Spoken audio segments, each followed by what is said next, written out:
रामाच्या रूपात जपला माणूस मारुती रायाची छाती,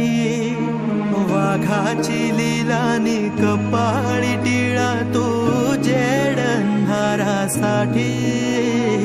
भनक भीतीची नवती भवती आभाळ रे माझ्या पाठी,